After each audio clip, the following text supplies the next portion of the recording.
Insyaallah hadirin yang dirahmati. Insyaallah duduk rapat-rapat.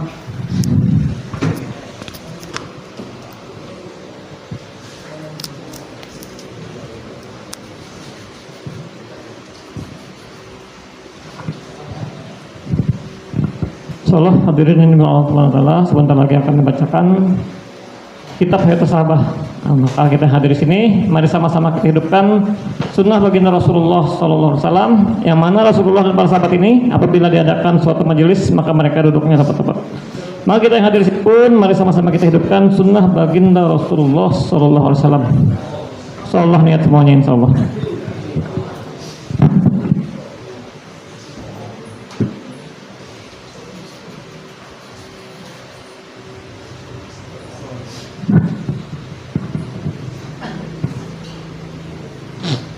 نحمده ونصلي ونسلم على رسوله الكريم. بسم الله الرحمن الرحيم. قوله صلى الله عليه وسلم لسويد بن الحارث وأصحابه رضي الله عنهم ما أنتم وجوابهم. وقد تقدم في باب الدعوة إلى الله وإلى رسوله من حديث سويد بن الحارث رضي الله عنه قال: وفدت على رسول الله صلى الله عليه وسلم سابع سبعة من قومي، فلما دخلنا عليه وكلمناه فأعجبه ما رأى من سمتنا وزينا، فقال: ما أنتم؟ قلنا: مؤمنين. فتبسم رسول الله صلى الله عليه وسلم وقال: إن لكل قول حقيقة، وما حقيقة قولكم وإيمانكم؟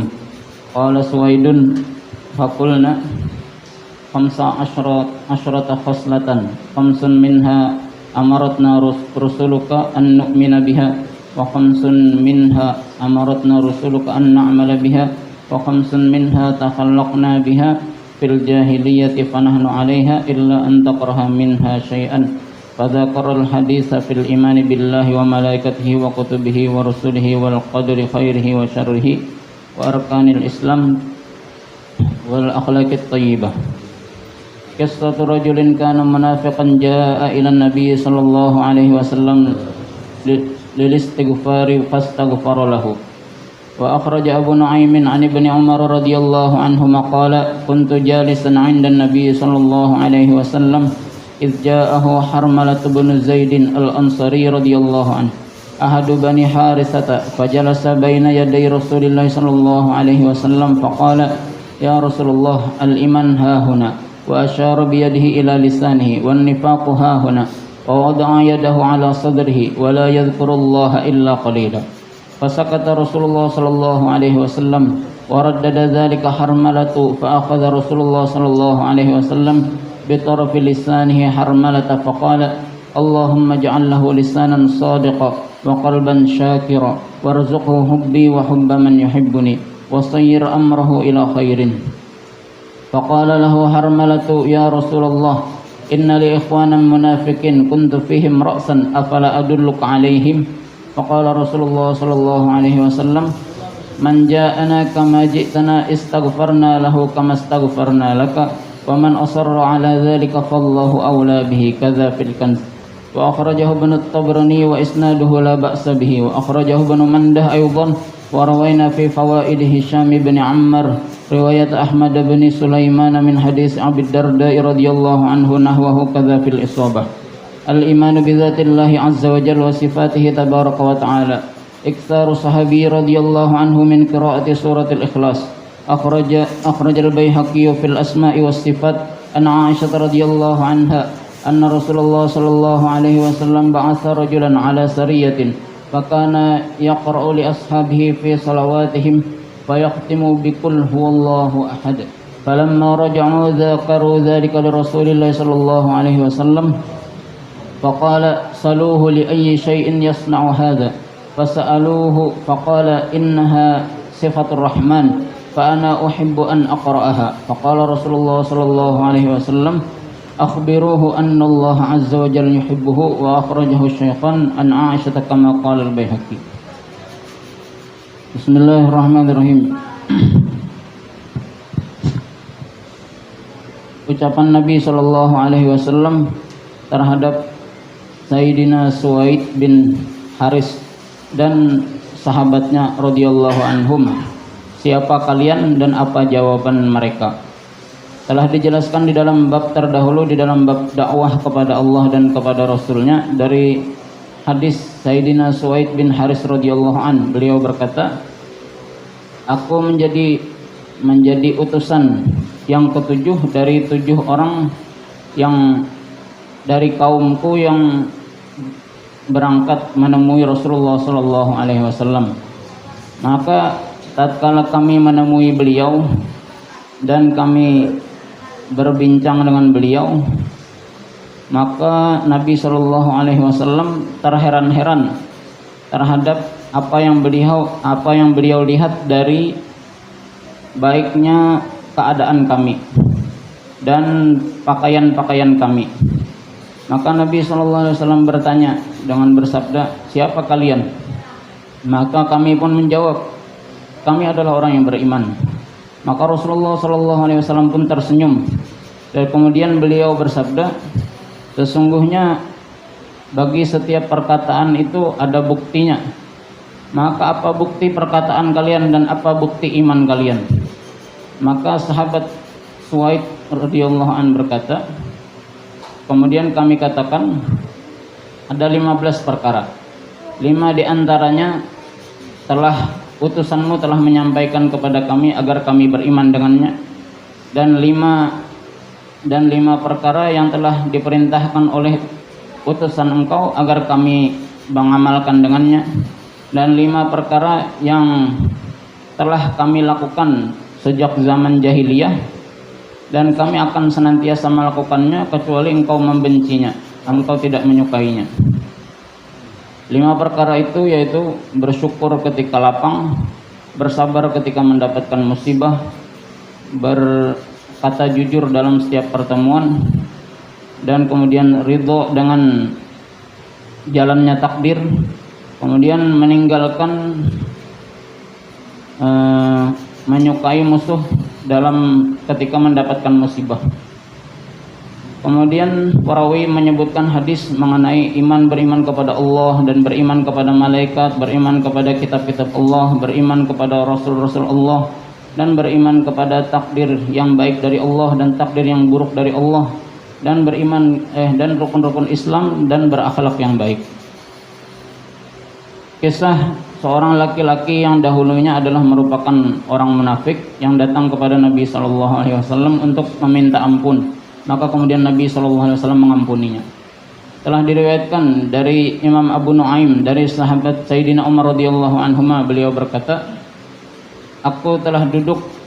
dahulu aku duduk di sisi Nabi sallallahu alaihi wasallam. Maka tiba-tiba datanglah Harmalah bin Zaid Al-Ansari radhiyallahu an, salah seorang dari Bani Harithah. Maka Harmalah tadi duduk di hadapan Rasulullah sallallahu alaihi wasallam. Kemudian ia berkata, wahai Rasulullah, iman itu berada di sini. Dan sahabat Harmalah ini mengisyaratkan dengan tangannya ke arah lisannya. Kemudian nifak itu berada di sini. Sahabat Harmalah tadi mengisyaratkan dengan tangannya ke atas dadanya. Dan orang munafik itu tidak mengingat Allah kecuali sedikit. Maka Rasulullah SAW terdiam. Kemudian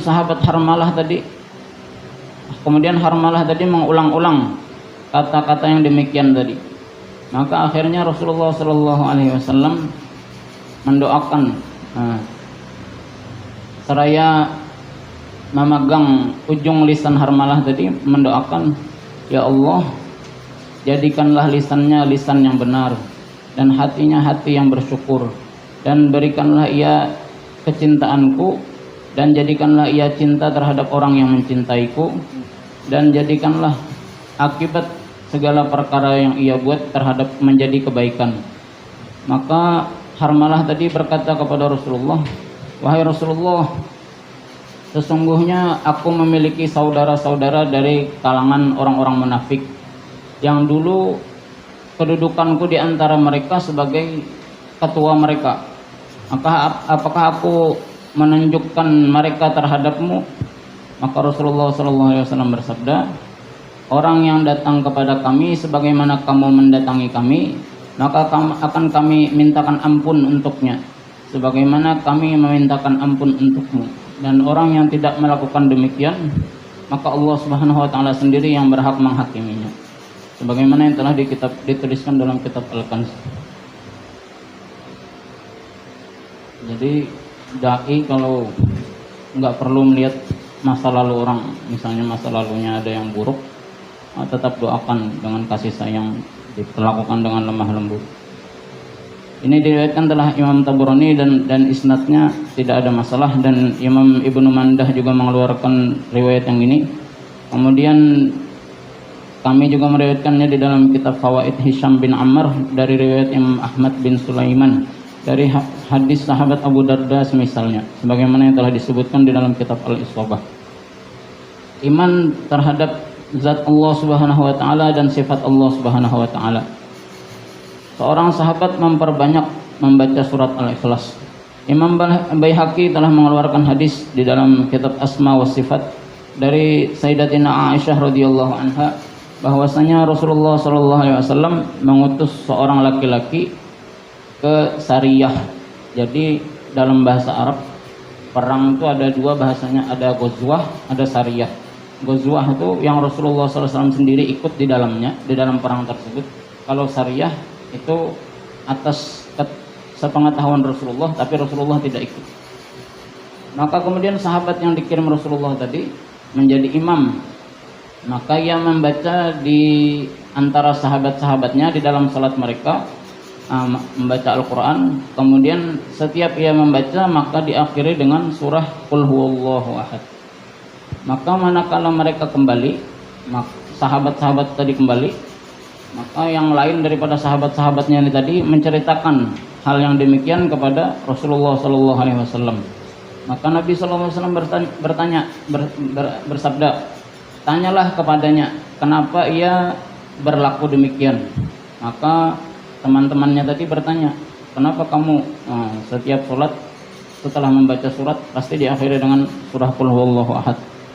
Maka ia berkata, sahabat yang sering membaca Qul Huwallahu Ahad tadi berkata, sesungguhnya surah Qul Huwallahu Ahad itu merupakan sifat Ar-Rahman. Maka aku menyukai surah tersebut agar dibaca. Maka Rasulullah SAW bersabda, berikanlah kabar kepadanya bahwasanya Allah Subhanahu wa taala mencintainya. Telah diriwayatkan dari Imam Bukhari dan Muslim dari Sayyidatina Aisyah radhiyallahu anha sebagaimana yang telah dijelaskan oleh Imam Baihaqi. Alhamdulillah telah kita dengarkan beberapa hadis dari sahabat radhiyallahu anhu dan Nabi sallallahu alaihi wasallam. Mudah-mudahan Allah Subhanahu wa taala berikan kita kefahaman dan kita bisa mengamalkan dan menyampaikannya. Amin. Bismillahirrahmanirrahim. Allahumma shalli wa sallim ala sayyidina Muhammad wa ala ali sayyidina Muhammad. Rabbana zalamna anfusana wa illam taghfir lana wa tarhamna lanakunanna minal khasirin. Rabbana srif 'anna 'adzab jahannam inna 'adzabaha kana gharama innaha sa'at mustaqarra wa muqama. Rabbana ighfir lana wa li ikhwanina alladhina sabaquna bil iman wa la taj'al fi qulubina ghillan lil ladzina amanu rabbana innaka ra'ufur rahim. Rabbana atina min ladunka rahmatan wa hayyi' lana min amrina rashada. Rabbana atina fid dunya hasanah wa fil akhirati hasanah wa qina 'adzabannar. Wa sallallahu ala sayyidina Muhammadin bi fadli subhana rabbika rabbil izzati amma yasifun wa salamun alal mursalin walhamdulillah.